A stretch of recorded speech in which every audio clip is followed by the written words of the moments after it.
बिहार श्रेष्ठ होगा। Education is must but moral first, career is must but family first. हर कोई के दिमाग में अभी भी आ रहा है कि एक चिकित्सक एक लेखक कैसे बन गया। हमारे ही जिले के रहने वाले हैं, मेडिकल क्षेत्र में अच्छा काम कर रहे हैं। आखिर भारत कैसे समृद्ध हो पाएगा, इसका नुस्खा बिहार के एक डॉक्टर ने अपनी किताब में कलमबद्ध किया है। वफा नजर नहीं आती जमाने में, वफा का जिक्र किताबों में देख लेते। वफा नजर नहीं आती जमाने में, वफा का जिक्र किताबों में देख लेते। किताबें सदा ख्यालों में, ख्यालों को उड़ान देती है, सारी जिंदगी सपनों से जोड़ देती है।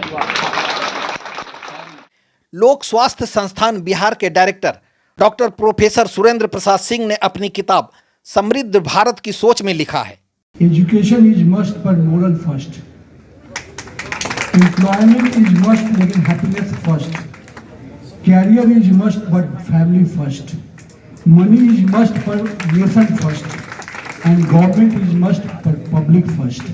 इसमें 2047 तक भारत के विकसित राष्ट्र होने का नुस्खा बताया गया है। मुझे लगता है ये 5 ऐसी चीजें हैं जो बिहार ही नहीं देश के समृद्धि में हमारे दोनों नेता आदरणीय नरेंद्र मोदी जी और नीतीश कुमार जी जो काम कर रहे हैं, निश्चित रूप से इन चीजों को आगे रखकर काम कर रहे हैं। 5 अगस्त को बिहार के उप मुख्यमंत्री सम्राट चौधरी सहित 5 विभाग के मंत्री ने पटना में इस किताब का विमोचन किया है। भारत की आज़ादी के बाद पूरी दुनिया भारत को आज 76 साल बाद भी विकासशील भारत के नज़रिए से ही देख रही है। संघर्षशील जनता और राजनेता लगातार अपनी मेहनत दिखा रही है, पर भारत के नीति नियंता और कार्यप्रणाली में कहीं न कहीं कमियां रह जा रही है, जिस कारण अब तक भारत विकसित राष्ट्र की श्रेणी में नहीं पहुंच पाया है। देश में नहीं थम रही भ्रष्टाचार विकास को दीमक की तरह चाट रहा है, संसाधन पनपने नहीं दे रहा है। इसी दीमक को कैसे नष्ट किया जाए, भारत को कैसे समृद्ध किया जाए, इसकी कल्पना को डॉक्टर सुरेंद्र प्रसाद सिंह ने अपनी किताब में रेखांकित की है। तत्क्षण मन में एक विचार आया, इस प्रवासी बिहारी जो घर तक पहुंच सके और फिर से अपनी जान बचा सके, उसके मनोबल को बढ़ाने के लिए मैं एक पुस्तक लिखा जिसका नाम समृद्धि की ओर बिहार था। पुणे 1 साल बाद अपने अनुभव और भारत की स्थिति देखते हुए समृद्ध भारत की सोच पुस्तक लिखना शुरू किया। हमें बिहारी होने पे गर्व है, क्योंकि जब तक बिहार समृद्ध नहीं होता तब तक भारत की कल्पना, भारत समृद्ध भारत की कल्पना अधूरी ही रहेगी। डॉक्टर प्रोफेसर सुरेंद्र प्रसाद सिंह के बारे में बताऊं तो इनका पैतृक आवास बिहार के बांका जिला स्थित अमरपुर प्रखंड के बल्ली कित्ता गांव में है। मध्यम वर्गीय किसान के 4 पुत्रों में से डॉक्टर सुरेंद्र तीसरे स्थान पर हैं। इन्होंने 90 के दशक में दरभंगा मेडिकल कॉलेज से MBBS की पढ़ाई की और फिर दिल्ली से MS के बाद डायबिटिक सहित कई मेडिकल कोर्स में गोल्ड मेडलिस्ट की उपाधि हासिल की है।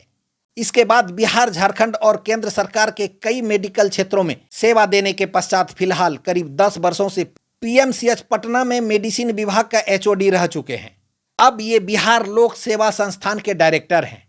समृद्ध भारत की सोच इनकी दूसरी किताब है। इससे पहले डॉक्टर सुरेंद्र ने बदलता बिहार की सच्चाई पर एक किताब लिख चुके हैं। इसके अलावे डॉक्टर सुरेंद्र सामाजिक कार्यों में भी बढ़ चढ़ कर हिस्सा लेते हुए देखे जाते हैं। बिहार के किसी भी जिले में हर रविवार डॉक्टर सुरेंद्र निःशुल्क चिकित्सा कैंप लगाकर मरीजों का इलाज करते हैं। इन सब बातों का जिक्र किताब विमोचन मंच पर कई वक्ताओं ने की। पटना के एन सिन्हा इंस्टीट्यूट के सेमिनार हॉल में खचाखच भरी जनसमूह के बीच डॉक्टर सुरेंद्र लिखित समृद्ध भारत की सोच किताब का विमोचन किया गया। इस मौके पर बिहार के उप मुख्यमंत्री सम्राट चौधरी, स्वास्थ्य मंत्री मंगल पांडे, पथ निर्माण मंत्री नितिन नवीन, भवन निर्माण मंत्री जयंत राज और वन एवं पर्यावरण मंत्री डॉक्टर सुनील कुमार सहित दर्जनों डॉक्टर, प्रोफेसर, मेडिकल छात्र छात्राएं, मानव सेवा संघ के पदाधिकारीगण एवं गणमान्य प्रबुद्ध जन मौजूद थे। किताब लोकार्पण के बाद सभी वक्ताओं ने डॉक्टर सुरेंद्र के तारीफ में इनकी संघर्ष और समाज सेवा की काफी चर्चा की। भारत के प्रधानमंत्री नरेंद्र मोदी जी के बारे में पूरी दुनिया बोल रही है। एक भारत श्रेष्ठ भारत का जो नारा उन्होंने दिया है उसमें बिहार भी आता है और हमारे ही जिले के रहने वाले हैं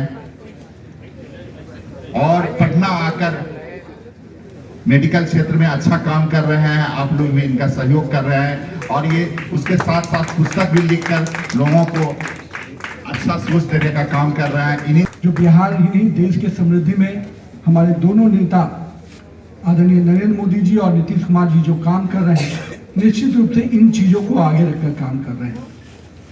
शिक्षा देना सरकार के लिए जरूर एजेंडा होता है, पर शिक्षा में गुणवत्ता हो और उसकी नैतिकता हो तो निश्चित रूप से शिक्षा नीचे तक उतरती है और वही समाज को विकास की ओर पर ले पाएगी। जहाँ तक अन्य विषयों पर उन्होंने जो फोकस किया है, मैं मानता हूँ कि आज के डेट में नई युवा पीढ़ी को इन पंक्तियों से भी सीखना है और नई पीढ़ी के साथ साथ बिहार को अगर आगे ले जाना है और समृद्ध भारत की सोच के साथ बिहार के भी को समृद्ध बनाना है तो निश्चित रूप से उनकी ये किताब हम सबको भी एक गाइडलाइनिंग फैक्टर के रूप में नजर आएगी।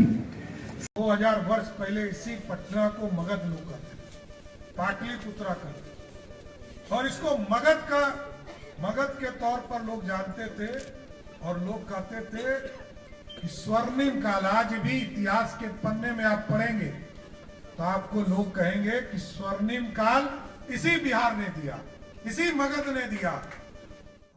इसलिए आज मैं फिर से सुरेंद्र जी को फिर से बहुत बहुत बधाई देता हूं और शुभकामना भी है कि समृद्ध भारत की सोच 1 से 2 किताब आपने किया और जो दिल और दिमाग में दोनों चीजों को जोड़ते हुए आपने पूरा किताब लिखा है।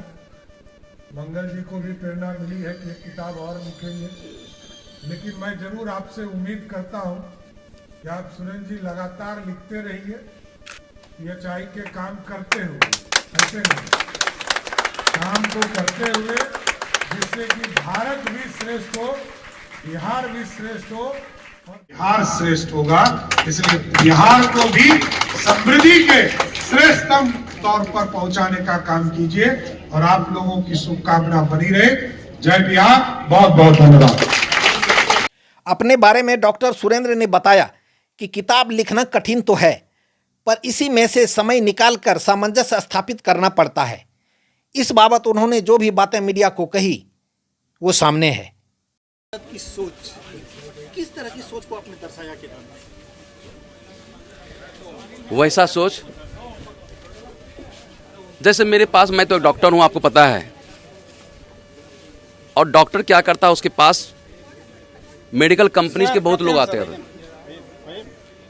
जिस तरह की वो सिविलाइज्ड होकर के अपने बिजनेस के लिए अपने आप को समर्पित भाव से, शालीनता से, प्रत्येक कष्ट को सह करके भी हमसे मिलने के लिए तत्पर रहते हैं कि हमारा वो बिजनेस आगे बढ़े, हमारा कंपनी आगे बढ़े। भारत को मैं उसी तरह से देखना चाहता हूं कि हमारे युवक उसी तरह से शालीन और सभ्य बनकर युवा शक्ति को ताकत तभी आएगी जब उसकी नैतिक उत्थान होगा। और जिस दिन हमारे यहाँ के युवा वर्ग का नैतिक उत्थान हो गया, उस दिन हमारा पूरा भारत समृद्ध हो जाएगा। उसमें 5 साल भी काफ़ी है, उससे पहले ही हो जाएगा। समृद्धि में बिहार की भूमिका को जो आप कह रहे हैं, युवा के अलावा और कौन सी भूमिका होनी चाहिए जो कि भारत आगे बढ़े? युवा तो अब आपको पता है कि यहाँ से टैलेंट तो कहीं युवा है नहीं, यहाँ से कर्मठ तो कोई आदमी है नहीं। दुनिया के हर कोने में यदि कोई एक, हम लेबर को लेबर नहीं समझते, वो कैलिबर वाला है जो मकान भी बनाता है, मकान ढा भी सकता है।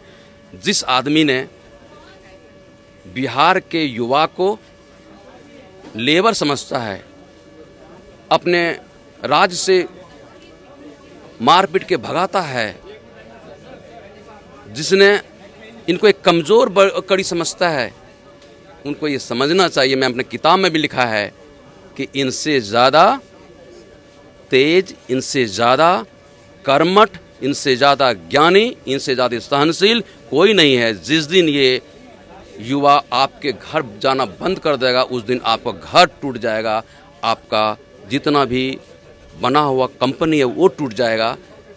मैं एक प्रमाणित कर सकता हूँ कि मेरे बिहार के युवा, मेरे बिहार के लोग इतने मन के दिल के धनी हैं कि सहनशीलता इसके प्रकाष्ठा बन गई है, और इसी के लिए वो बाहर जाकर भी अपने को दर्द नहीं कहता है, वो कहता है कि हम बाहर भी ठीक ही हैं।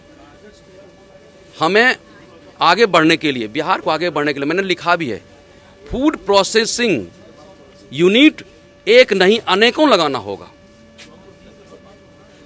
मकई हमारे यहाँ सबसे ज़्यादा होता है, केला सबसे ज़्यादा होता है, आम सबसे ज़्यादा होता है, लीची सबसे ज़्यादा होता है, मिर्च सबसे ज़्यादा होता है, टमाटर सबसे ज़्यादा होता है, और कितना सुना है। मखाना वगैरह की बात करूँगा तो और कहिएगा कि हमारे बिहार में क्या नहीं होता है, लेकिन किसी भी चीज़ का फूड प्रोसेसिंग यूनिट नहीं है। टमाटर इतना तादाद में बर्बाद हो रहा है हमारे बिहार में, कहीं इतना नहीं होता है। लेकिन जिनका तस्वीर आपने लगाया है किताब में, 10वां साल है, 10 साल से ऊपर हो गया, जिस राज्य में आप रह रहे हैं 20 साल से ऊपर हो गया एक सरकार का, और जिसकी बात कर रहे हैं वो अभी नगर में बता रहे हैं कि किस तरह का तालमेल देख रहे हैं। सर मैं एक चीज़ बताऊं, आप लोग इस चीज़ को नेता के रूप में हमें नहीं पूछिए, हमें एक कर्मठ नागरिक के रूप में समझिए। मेरी भी एक लिमिटेशन है, मैं उतना तक बोल सकता हूं, उससे बाहर नहीं बोल सकता हूं। लेकिन एक चीज़ मैं बता दूं कि मैंने हर एक लीडरशिप को जिसने जो अच्छा काम किया है उनके बारे में बोला है। मैं अभी तक बोला, सामाजिक उत्थान के लिए जो लालू यादव ने काम किया है वो यहाँ का पहला स्टेप का डेवलपमेंट था, उसके बाद उन्होंने वहीं तक सीमित दिया। लेकिन जो आज मोदी जी कर रहे हैं वो चतुर्मुखी विकास है। समाज का भी उत्थान हो रहा है, दौलत का भी उत्थान हो रहा है, पर्यावरण का उत्थान हो रहा है, आदमियों का उत्थान हो रहा है। आप देख रहे हैं आज इतने लोग जो आए हैं, किसी के बदन में ऐसा है कि कपड़ा नहीं है, किसी के बदन में ऐसा कंपनी का कपड़ा है जिसका कि कोई कम कीमत का नहीं होगा। इसका मतलब है हम समृद्धि की ओर जा रहे हैं, और समृद्ध अगले 5 साल में जरूर होगा। इसीलिए मैं लिखा हूँ उस किताब में कि अभी मोदी जी की ये आधी कहानी है, अगले 5 साल में उसकी पूरी कहानी सुनाऊंगे। मेरी किताब का एक चीज़ है। चूँकि आप एक डॉक्टर हैं और पब्लिक सर्विस में हैं, इसके बाद किताब लिखना ये अलग विधा है, फिर भी दोनों में सामंजस्य कैसे बैठाते हैं? मेरी वाइफ कहती है कि आपको बाहर ही रह जाना चाहिए। पता है क्यों? मैं अपने हॉस्पिटल में 2 जगह हूँ, पीएमसीएच में प्रोफेसर भी हूँ, पीएचआई हूँ। कोई ऐसा दिन नहीं है जो कि सुबह से शाम तक मैं वहाँ पे नहीं रहता हूँ। फिर रात के 10 बजे तक मैं अपने क्लिनिक में रहता हूँ। 10 बजे के बाद आता हूँ, और रोज़ जो आपसे हमसे सब पेशेंट बात करता है, कोई भाइयों के बारे में, कोई बेटों के बारे में, कोई दूसरों के बारे में, सारे गप को मैं सुनता हूँ, उसको मैं सांत्वना देता हूँ कि मैं हूँ ना आपके साथ। मैं जब तक जिंदा रहूँगा तब तक आपको फ्री देखता रहूँगा, ये मैं आपको दावा करता हूँ, आपको दर्द नहीं होने दूंगा। ठीक है, अपना पूरा परिचय दीजिए। मैं, मेरा नाम तो जानते हैं क्या है, क्या नाम है बताइए? Doctor SPC। जी नहीं, मेरा नाम है बिहार। मेरा नाम है बिहार। मैं जन्म हूँ लिया हूँ बिहार में, और इस भारत के लिए मैं हर एक काम करूँगा। जितना आपका साथ मिलेगा उससे भी आगे जाके काम करूँगा।